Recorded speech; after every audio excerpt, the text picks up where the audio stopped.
All right, guys, this is just going to help you out a little bit with tonight's homework, just to get you guys started. I'll do examples. Let's see. I'll do, one is easy. So I'll do 5 and 8.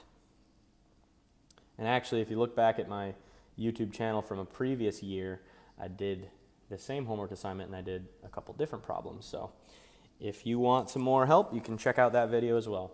All right, so all we're going to do for the top questions is evaluate the following logarithmic expression. So what does log base 64 of 8 equal?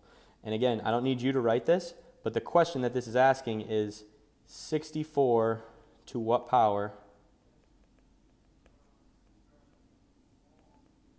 equals 8? And I want to do this one with you guys because you can see that that 64 is decreasing. So we have 64 to some power we don't know, and it equals 8. And in order for the number to decrease, and we don't see a fraction here, in order for this to decrease, we're going to have to be using a radical or some sort of root. Maybe it's a cubed root, maybe it's a square root, but something has to happen to turn this 64 into a number less than it.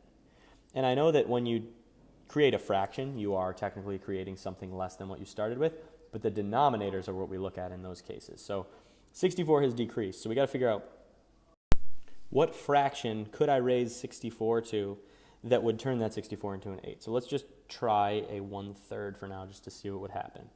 Well, 64 to the 1/3 would end up being the cubed root of 64. And the cubed root of 64 is 4. So unfortunately, that can't be it.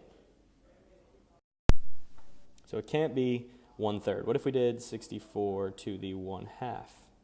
Well, that's going to be the square root of 64, and the square root of 64 is 8, so there we go. So log base 64 of 8 must be 1/2. On to the part 2 question that I've picked for you guys.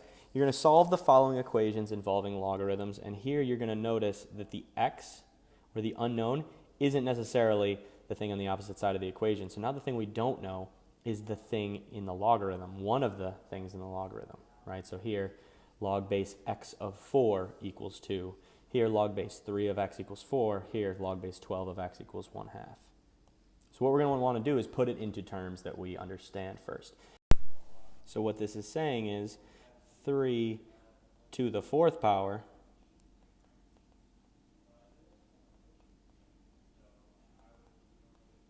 equals x, right? Because now we do know the power, because the power is the thing on the other side. So we can rewrite this then as 3 to the 4th power equals x. And at that point, all we need to do is evaluate what is 3 to the 4th. 3 times 3 is 9, times 3 again is 27, times 3 again is 81. And that's that. And these two examples are going to be more similar to this one in that the thing we don't know is going to be a part of the logarithm, not what's equal to the logarithm. All right? So hopefully that's enough to get you guys started.